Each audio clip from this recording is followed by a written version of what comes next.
Hello guys, நான் உங்கள் கௌதமிகா. இந்த வீடியோவில் வந்து என்ன பார்க்க போகிறோம் அப்படின்னா, இன்னும் ஒரு இம்பார்ட்டண்ட்டான லீட் கோட் ப்ராப்ளம் தான் பார்க்க போகிறோம். ஸோ இது வந்து பிட் மேனிப்புலேஷன் அப்படின்ற கேட்டகரி ஆஃப் ப்ராப்ளம்ஸில் அடிக்கடி கேட்கக்கூடிய ஒரு கொஷின் என்னன்னு பார்த்தீங்கன்னா, நம்பர் ஆஃப் ஒன் பிட்ஸ். ஆமாங்க கைஸ், பேர்லேயே கொஷின் என்னன்றது தெளிவாக தெரிஞ்சிருச்சு. அதாச்சும் நம்மள்ட்ட வந்து ஒரு இன்டீஜர் கொடுப்பாங்க.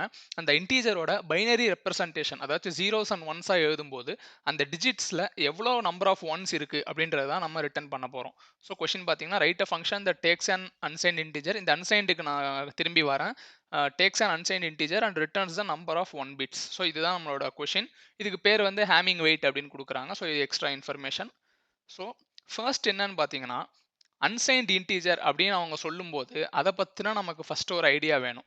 ஸோ ஜென்ரலாக அன்சைன்ட் இன்டிஜர் அப்படின்னு என்னன்னு பார்த்தீங்கன்னா, அதோட ரேஞ்ச் வந்து எப்படி இருக்கும் அப்படின்னு பார்த்தீங்கன்னா, ஜீரோலேருந்து 2^32 - 1. ஓகேவா? ஸோ இதுதான் அன்சைன்ட் இன்டிஜரோட ரேஞ்சாக இருக்க போகுது. அதாவது 0லேருந்து 2^32 - 1. ஸோ இதை வந்து ஃபர்ஸ்ட் ஞாபகம் வச்சுக்கோங்க. இங்கே நோட்டில் நீங்கள் பார்த்தீங்கன்னா லைட்டாக கன்ஃபியூஸ் பண்ணுற மாதிரி இருக்கும். இந்த நோட் நீங்கள் படிக்கணும்னு அவசியமே இல்லை. நான் உங்களுக்கு சிம்பிளாகவே சொல்லிடுறேன். பட் எதுக்கும் கொஷினை ஃபுல்லாக படிக்கணுன்றதுக்காக இதையும் பார்த்துடலாம். அவங்க இங்கே என்ன சொல்லியிருப்பாங்கன்னா, ஜாவா மாதிரி சில லாங்குவேஜஸில் வந்து அன்சைன்ட் இன்டிஜர் அப்படின்ற டைப்பே கிடையாது. ஸோ அங்கே என்ன சொல்ல வராங்கன்னா, ஜாவாவில் ஃபார் எக்ஸாம்பிள் நீங்கள் எடுத்துக்கிட்டிங்கன்னா, இன்டிஜரோட ரேஞ்ச் வந்து என்னன்னு பார்த்தீங்கன்னா, -2^31லேருந்து 2^31 - 1. அதாச்சும் இப்போ பார்த்தீங்கன்னா, இதுதான் ஜாவாவோட இன்டீஜரோட ரேஞ்ச். ஸோ 2^31 - 1 வரைக்கும் தான் மேக்ஸிமம் அதால் கவர் பண்ண முடியும். ஸோ இந்த 2^32 - 1 அப்படின்றது அன்சைன்டில் மட்டும்தான் கவர் பண்ண முடியும். இன்கேஸ் இந்த 2^31 - 1க்கு அப்புறம் வர ஏதாச்சும் ஒரு நம்பரை அவங்க வந்து ரெப்ரசன்ட் பண்ணணும் அப்படின்னா, அந்த நம்பரோட 2's காம்ப்ளிமெண்ட் மூலமாக ரெப்ரசன்ட் பண்ணியிருப்பாங்க. ஸோ இந்த ஒரு சின்ன இன்ஃபர்மேஷன் மட்டும் நீங்கள் ஞாபகம் வச்சுக்கோங்க. பட் இது வந்து நம்ம ப்ராப்ளம்க்கு தேவையே இல்லை. அவங்களே இங்கே சொல்லியிருப்பாங்க. ஸோ இது வந்து நம்ம இம்ப்ளிமெண்டேஷன் அஃபெக்ட் பண்ண போகிறதே இல்லை. ஸோ நீங்கள் இந்த நோட் வந்து உங்களுக்கு எக்ஸ்ட்ராவாக தெரியணும் அப்படின்னா நீங்கள் இதை படிச்சுக்கோங்க. ஸோ நான் இப்போ சொன்ன வரைக்கும் இதுக்கு போதும். நம்ம வந்து சொல்யூஷன் போயிடலாம். இந்த நோட் வந்து சொல்யூஷனாக மாற்ற போகிறதில்ல. ஸோ நீங்கள் இன்னும் நிறையா டவுட் இருக்குது அப்படின்னா, ஜாவாவில் அன்சைன்டு இன்கேஸ் நீங்கள் ஜாவா தான் யூஸ் பண்ணுறீங்க அப்படின்னா, ஜாவாவில் அன்சைன்டு இன்டிஜருக்கும் எப்படி டிஃப்ரென்ஸ் இருக்குது, 2's காம்ப்ளிமெண்ட் யூஸ் பண்ணி எப்படி நொட்டேஷன் கொடுக்குறாங்க, அதெல்லாம் நீங்கள் பார்த்துக்கோங்க. பட் நமக்கு வந்து இந்த நோட் அப்படின்றது வந்து அவ்வளவா தேவையே இல்லை. ஸோ இதை பற்றி நீங்கள் மறந்துடுங்க. கொஷின் என்னன்னா, நம்மள்ட்ட ஒரு அன்சைன்டு இன்டிஜர் இருக்குது. அதில் எவ்வளோ ஒன் பிட் இருக்குது அப்படின்றத கண்டுபிடிச்சி கொடுக்கணும். ஸோ அதுதான் கொஷின். ஃபர்ஸ்ட் நான் சொன்ன மாதிரி இதில் ஃபர்ஸ்ட் முக்கியமான ஒரு ஹிண்ட் என்னன்னா, அன்சைன்டு இன்டிஜர் அப்படின்னாலே 0லேருந்து 2^32 - 1 இந்த ரேஞ்சில் தான் இருக்க போகுது. அதனால நம்ம என்ன சொல்லலாம் அப்படின்னா, இந்த அவங்க கொடுத்துருக்கிற அன்சைன்டு இன்டிஜரில் எப்போவுமே மேக்ஸிமம் வந்து பார்த்தீங்கன்னா 32 பிட்டு தான் இருக்க முடியும். அதாவது ஜீரோஸ் அண்ட் ஒன்ஸ் இருக்கு இல்லையா? ஸோ அந்த மாதிரி மொத்தமாக 32 பிட்ஸ் தான் இருக்க முடியும். ஸோ இது வந்து நீங்களே கண்டுபிடிச்சா ரொம்பவே சூப்பர். பட் அவங்க பார்த்தீங்கன்னா ரொம்ப இந்த ப்ராப்ளமை ஈஸியாக்குற மாதிரி அந்த கன்ஸ்ட்ரெயின்ஸ்லேயே அதை கொடுத்துட்றாங்க கடைசியில். So input must be a binary string of length 32. So அதனால தான் இந்த ப்ராப்ளம் வந்து ஈஸியாக இருக்குது. இன்கேஸ் இந்த ஹிண்ட் வந்து அவங்க கொஷின்லேயே கொடுக்கல அப்படின்னா, இது வந்து ஒரு மீடியம் ப்ராப்ளமாக இருக்கும் அப்படின்னு நான் நினைக்கிறேன். ஸோ இதில் ஃபர்ஸ்ட் நம்ம என்ன நோட்டீஸ் பண்ண போகிறோம்னா, சின்ஸ் இது அன்சைன்ட் இன்டிஜர் அப்படின்றதுனால இதில் வந்து 32 பிட் தான் இருக்க முடியும். அதாச்சும் அவங்க கொடுக்குற இன்டிஜரில் வந்து மேக்ஸிமம் 32 பிட்ஸ் வச்சு தான் அவங்க ரெப்ரசென்ட் பண்ண முடியும். இந்த இந்த டெசிஷன் நம்ம எப்படி எடுத்தோம் அப்படின்னு பார்த்தீங்கன்னா, அன்சைன்ட் இன்டிஜரோட ரேஞ்ச் நமக்கு தெரியும். அதாச்சும் 0லேருந்து ஆரம்பிச்சு அதோட மேக்ஸிமம் வேல்யூ வந்து 2^32 - 1 இருக்க முடியும். ஸோ இதை வச்சு தான் நம்ம சொல்கிறோம். இன்கேஸ் இப்போ 2^32 - 1 அப்படின்றதுனால 32 பிட்ஸ் அப்படின்னு சொல்கிறோம். இது எப்படி வருது அப்படின்னா, இது வந்து ஒரு ஜென்ரல் கான்செப்ட் தான். இன்கேஸ் வந்து உங்களோட வேல்யூ வந்து 2^n - 1 அப்படின்னு இருக்குன்னா, உங்களோட வேல்யூவில் வந்து n பிட்ஸ் இருக்க போகுது. ஸோ இங்கே என்ன இருக்கோ அது இங்கே வரப்போகுது. ஸோ உங்கள் ரேஞ்ச் வந்து 0லேருந்து 2^n - 1 அப்படின்னா, உங்களோட வேல்யூவில் வந்து மேக்ஸிமம் n பிட்ஸ் தான் இருக்க முடியும். ஸோ இதே கான்செப்ட் யூஸ் பண்ணி தான் 2^32 - 1 அப்படின்னு இருக்கிறதுனால, இந்த 32 வந்து நம்ம மேக்ஸிமம் இவ்வளோ 32 பிட்ஸ் தான் இருக்க முடியும் அப்படின்றத சொல்ல போகிறோம். Okay guys. ஸோ இங்கே பார்த்தீங்கன்னா, ஒன்ஸ் 32 பிட் தான் இருக்குது அப்படின்றது முடிவாயிடுச்சுன்னா, ஸோ நான் இங்கே வந்து சும்மா ஒரு மார்க்கிங் மாதிரி வச்சுக்கிறேன். ஸோ ஸ்டார்டிங் பொசிஷன் 0ன்னு போட்டுக்கிறேன். அதே மாதிரி ஃபைனலாக வந்து 31 வரும் கரெக்டாக. ஏன்னா 0லேருந்து 31ன்னு பார்த்தீங்கன்னா 32 பிட்ஸ் இருக்குன்னு அர்த்தம். ஸோ ஒன்ஸ் 32 பிட் தான் இருக்குது அப்படின்னு நம்ம முடிவு பண்ணதுக்கப்புறம், இது வந்து ரொம்பவே ஈஸியான ப்ராப்ளம். இப்போ என்ன பண்ண போகிறோம் அப்படின்னா, ஒவ்வொரு தரையும் இந்த கடைசி டிஜிட்டை பார்க்க போகிறோம்.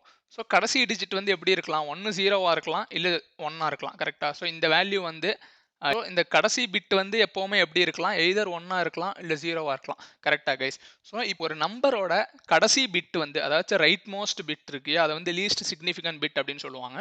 அந்த பிட் வந்து 0வா 1ஆ அப்படின்னு கண்டுபிடிக்கிறதுக்கு நம்மள்ட்ட ரொம்பவே சிம்பிளான ஒரு ட்ரிக் இருக்கு. பிட் மேனிபுலேஷன் யூஸ் பண்ண போறோம். அந்த நம்பர நம்ம எடுத்துக்க போறோம். ஸோ n அப்படின்ற நம்பர எடுத்துக்கிட்டு பிட் வைஸ் அண்ட் பண்ண போறோம். பிட் வைஸ் அண்ட் ஆப்பரேட்டர் எது கூட பண்ண போறோம்னா 1 கூட பண்ண போறோம். ஸோ இந்த மாதிரி பண்ணும்போது நமக்கு வந்து ஆன்சர் 1 அப்படின்னு வந்துச்சுன்னா கடைசி பிட் வந்து 1ன்னு அர்த்தம். இல்லை நமக்கு ஆன்சர் 0 அப்படின்னு வந்துச்சுன்னா கடைசி பிட் வந்து 0ன்னு அர்த்தம். அதாச்சு இதோட ரிசல்ட் வந்து 1ன்னு வந்துச்சுன்னா நம்ம எடுத்துட்டு இருக்க நம்பரோட கடைசி பிட்டும் வந்து 1 அப்படின்னு அர்த்தம். இல்ல இதோட ரிசல்ட் வந்து 0 அப்படின்னு வந்துச்சுன்னா, நம்ம எடுத்துட்டு இருக்கிற நம்பரோட கடைசி பிட்டும் 0ன்னு அர்த்தம். இத நான் எப்படி சொல்றேன்னா, டக்குனு ஒரு எக்ஸாம்பிளோட சொல்லிடுறேன். ஸோ இப்ப பார்த்தீங்கன்னா, 2ன்னு எடுத்துப்போம். 2 தான் நம்ம nன்னு வச்சுப்போம். ஓகேவா? ஸோ இந்த 2வோட பைனரி ரெப்ரசன்டேஷன் வந்து என்னது? 1, 0 கரெக்ட்டா? இன்கேஸ் நீங்க 32 பிட்ஸ் எழுதணும்னா, முன்னாடி 0, 0, 0ன்னு ஆட் பண்ணிக்கலாம். பட் நான் இப்போதைக்கு இது மட்டும் எழுதிக்கிறேன். ஸோ இப்ப இதுல லாஸ்ட் பிட் வந்து என்ன வருதுன்னு பாருங்க. 0 இருக்கு. ஸோ இத வந்து நம்ம அண்ட் பண்ண போறோம். எது கூட? 1 கூட பண்ண போறோம் இல்லையா? ஸோ 1ன்றது வந்து நீங்க 0, 0, 0, 0 கடைசியில 1 அப்படின்னு போட்டு பைனரியில எழுதிக்கலாம். ஸோ இது 2த்தையும் நீங்க அண்ட் ஆப்பரேஷன் பண்ணும்போது என்ன ஆகும்னு பார்த்தீங்கன்னா, 0 அண்ட் 1 பண்ணும்போது இங்க 0 ஆயிடும். அதே மாதிரி 1 அண்ட் 0 பண்ணும்போது 0 ஆயிடும். இத பத்தி நமக்கு கவலையே இல்ல. இங்க ஏன்னா 1ல வந்து மத்த எல்லாமே 0வா இருக்கிறதுனால, இங்க ஃபுல்லாவே 0 தான் வரப்போகுது. ஸோ இந்த கடைசி பிட்ட பொறுத்து தான் நமக்கு ரிசல்ட்ல என்ன இங்க வருதுன்றது இருக்க போகுது. ஸோ இங்க 0 வந்துச்சுன்னா, இங்க 0 இருக்குன்னு அர்த்தம். இங்க 1 வந்துச்சுன்னா, இங்க வந்து 1 இருக்க போதுன்னு அர்த்தம். ஸோ இவ்வளவுதான் நம்ம அந்த அண்ட் யூஸ் பண்றதுக்கான கான்செப்ட். ஸோ என்ன பண்ண போறோம் அப்படின்னா, இப்போ வந்து நம்ம 32 பிட் தான் இருக்கு அப்படின்றது முடிவாயிடுச்சு இல்லையா?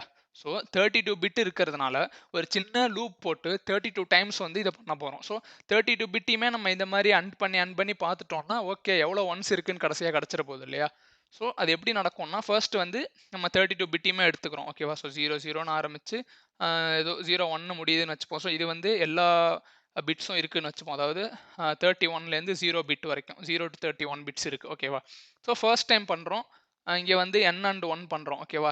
n அண்ட் 1 பண்ணும்போது என்ன ஆகும்னு பாருங்க. கடைசியில 1 இருக்கு. ஸோ 1 இருக்கிறதுனால நம்மளோட ஆன்சர்ல வந்து +1 போட்டுக்கிறோம். இப்போ கடைசி பிட் நமக்கு ஆன்சர் வந்து +1 அப்படி அதாச்சு இப்போ வந்து ஆன்சர்ல ஒரு 1 ஆட் ஆகுது. இப்போ இதோட வேலை முடிஞ்சிடுச்சு. அதாச்சும் இந்த பிட் இனிமே நமக்கு தேவையில்ல. கரெக்ட்டா? இப்போ நம்ம இந்த என்டயர் நம்பர வந்து ரைட் ஷிஃப்ட் பண்ண போறோம். அதாவது இப்போ எப்படி இருக்கும்னா, இப்போ 0, 0, 0, 0, 1 இருக்கு இல்லையா? ஸோ ஃபார் எக்ஸாம்பிள் இது எப்படி ஆகும்னு பார்த்தீங்கன்னா, அப்படியே ஒரு பிட் தள்ளிரும். ஸோ எக்ஸ்ட்ராவா ஃப்ரண்ட்ல ஒரு 0 ஆட் ஆயிடும். ஸோ 0 இங்க உள்ளது வந்து இங்க வந்துரும். இங்க உள்ளது இங்க வந்துரும். ஸோ இதே மாதிரி போயிட்டு, இங்க என்ன இருந்துச்சோ ஸோ ஃபார் எக்ஸாம்பிள் இங்க 1 இருந்துச்சுன்னு வச்சுக்கோ. ஸோ இங்க 1 வந்துரும். செகண்ட் இருந்த 0 வந்து ஃபர்ஸ்ட் வந்துரும். ஓகேவா கைஸ்? ஸோ இப்போ இங்க முன்னாடி இருந்த பிட் வந்து நமக்கு முடிஞ்சு போச்சு. ஸோ அத வந்து நம்ம வெளியில தள்ளிட்டோம். ஸோ ரைட் ஷிஃப்ட் பண்றது மூலமா ஒவ்வொரு பிட்டா நம்ம யூஸ் பண்ணிட்டு அதாச்சும் இந்த n அண்ட் 1 அப்படின்னு பண்ணிட்டு அந்த பிட் 1ஆ 0வா அப்படின்னு செக் பண்ணிட்டு ரைட் ஷிஃப்ட் பண்ணி அத வெளியில தள்ளிடுறோம். ஸோ இந்த மாதிரி நம்ம 32 டைம்ஸ் பண்ணும்போது என்ன ஆகும்னு பார்த்தீங்கன்னா, இந்த மாதிரி ஒவ்வொரு பிட்டா நம்ம செக் பண்ணி வெளியில அனுப்பிச்சுட்டே இருப்போம். ஸோ அடுத்த ஸ்டெப்ல என்ன ஆகும்னு பார்த்தீங்கன்னா, இந்த 0 வந்து செகண்ட் வந்துரும். இந்த 0 இங்க வரும். ஸோ அதே மாதிரி போகும். இந்த 1 வந்து ஃபர்ஸ்ட்டுக்கு வந்துரும். ஸோ இந்த 0 வந்து வெளியில போயிரும். ஸோ இந்த மாதிரி 32 டைம்ஸ் வந்து நம்ம ரைட் ஷிஃப்ட் பண்ணிக்கிட்டே இருந்தோம்னா, 32 பிட்டையும் வந்து நம்ம கவர் பண்ணிடுவோம். ஸோ இந்த மாதிரி 32 பிட்ஸையும் நம்ம ரைட் ஷிஃப்ட் பண்ணி முடிக்கும்போது, நம்ம ஒவ்வொரு டைமும் இந்த n அண்ட் 1 பண்ணி 0வா 1ஆ 0வா 1ஆன்னு செக் பண்ணிட்டு ரிசல்ட்ல ஆட் பண்ணிட்டே வருவோம். ஸோ இந்த மொத்த ப்ராசஸ் முடியும் போது நம்ம 32 பிட்ஸையுமே செக் பண்ணி முடிச்சிருப்போம் கைஸ். ஸோ இந்த ப்ராப்ளம் வந்து அவ்வளோதான். இது வந்து எய்தர் உங்களுக்கு பிட் மேனிபுலேஷன் தெரிஞ்சிருந்துச்சுன்னா ரொம்ப சிம்பிளா இருக்கும். இல்ல இதுதான் உங்களோட பிட் மேனிபுலேஷன் டெக்னிக்ல ஃபர்ஸ்ட் ப்ராப்ளம் அப்படின்னா உங்களுக்கு டிஃபிகல்ட்டா இருக்கிறதுக்கு சான்ஸ் இருக்கு. ஸோ அதனால தான் நான் வந்து இத ஃபுல்லா எக்ஸ்பிளைன் பண்றேன். ஸோ எதையுமே நான் அஸ்யூம் பண்ணிக்கல. பேசிக்லேருந்து உங்களுக்கு எக்ஸ்பிளைன் பண்ணியிருக்கேன். ஸோ இது உங்களுக்கு புரிஞ்சிருக்கும்னு நினைக்கிறேன். ஸோ வாங்க டக்குன்னு கோடு பார்த்துட்டு வந்துடலாம். Okay guys. ஸோ இது வந்து நான் ஆல்ரெடி சொன்ன மாதிரி கோடுமே வந்து ரொம்ப சிம்பிள் தான். நான் இப்போ உங்களுக்கு எக்ஸ்பிளைன் பண்ணத அப்படியே கோடா எழுதியிருக்கேன். உங்களுக்கு புரியும் அப்படின்னு நினைக்கிறேன். ஸோ உங்களுக்கு பிட் மேனிபுலேஷன் அவ்வளவா தெரியலன்னா, நீங்க வீடியோ பாஸ் பண்ணி திரும்பி பாருங்க. இல்ல ரீப்ளே பண்ணி கூட பாருங்க. பிரச்சனையே இல்ல. ஓகே. ஸோ ஃபர்ஸ்ட் என்ன பண்ண போறோம்னா, நம்ம ரிசல்ட்டுக்காக ஒன்ஸ் அப்படின்னு ஒரு வேரியபிள் ஸ்டோர் பண்ணி 0 அப்படின்னு வச்சுக்கிறோம். ஸோ இதில தான் வந்து எவ்வளோ ஒன்ஸ் இருக்கு அப்படின்றது நம்ம ஃபைனலா ரிட்டர்ன் பண்ண போறோம். ஓகே. ஸோ ஃபர்ஸ்ட் நான் சொன்ன மாதிரி எப்பவுமே நம்ம இன்புட் nல வந்து 32 பிட்ஸ் தான் இருக்கும் அப்படின்னு வந்து நான் சொல்லிட்டேன் இல்லையா? ஸோ இந்த இன்புட்ல 32 பிட்ஸ் தான் இருக்கு அப்படின்றதுனால, நம்ம லூப் வந்து ஒரு கான்ஸ்டன்ட் லூப். அதாவது எப்பவுமே int I equal to 1, I less than or equal to 32. ஏன்னா நம்ம 32 டைம் மட்டும் செக் பண்ணா போதும். ஓகேவா? ஸோ இதான் நம்ம லூப்பா இருக்க போகுது. ஃபர்ஸ்ட் என்ன பண்ண போறோம்? n and 1. நம்ம ஆல்ரெடி பார்த்த மாதிரி பைனரி அண்ட் ஆப்பரேஷன் பண்ண போறோம். ஸோ இதோட ரிசல்ட் 0வோ 1வோ வரும். 1ஆ இருந்துச்சுன்னா ஃபைனல் பிட் 1ன்னு அர்த்தம். 0வா இருந்துச்சுன்னா கடைசி பிட் 0ன்னு அர்த்தம். ஸோ அந்த ரிசல்ட்டை வந்து அப்படியே நம்ம இந்த ஒன்ஸ்ல ஆட் பண்ணிக்கிறோம். ஆட் பண்ணிக்கிட்டே வரப்போறோம். ஸோ ஒரு பிட் முடிஞ்சதுக்கப்புறம் நான் ஆல்ரெடி பார்த்த மாதிரி அந்த கடைசி பிட்டை நம்ம யூஸ் பண்ணிட்டோம். இனிமே தேவையில்லை. ஸோ அதை வந்து ரைட் ஷிஃப்ட் பண்றோம். ஸோ ரைட் ஷிஃப்ட் ஆப்பரேட்டர் நம்ம இப்படி தான் போட போறோம். ஸோ இந்த 2 டபுள் பிராக்கெட் வரும்.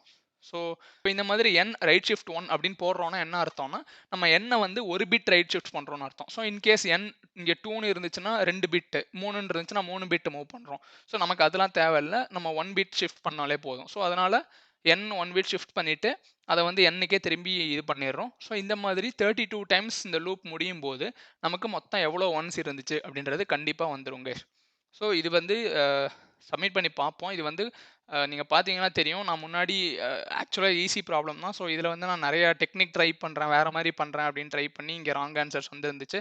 ஸோ இது ரொம்பவே சிம்பிளான ஒரு ப்ராப்ளம் தான். ஸோ நீங்களே ட்ரை பண்ணி பாருங்க. இதோட கோடும் வந்து நான் டிஸ்கிரிப்ஷன்ல குடுக்குறேன்.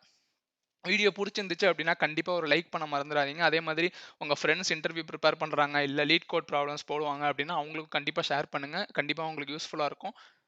அதே மாதிரி இதான் நீங்க ஃபர்ஸ்ட் டைம் வரீங்க அப்படின்னா, இதுல வந்து நம்ம வந்து அடிக்கடி வீடியோஸ் லீட் கோட் ப்ராப்ளம்ஸ் போட போறோம். அதே மாதிரி கம்பெனி இன்டர்வியூஸ் எப்படி அட்டெண்ட் பண்றது, எப்படி ஈஸியா கிராக் பண்றது, உங்களோட ட்ரீம் ஜாப்க்கு எப்படி பிரிப்பேர் பண்றது, அந்த மாதிரி வீடியோஸ் தான் இங்க வீக்லி வந்துட்டே இருக்க போகுது.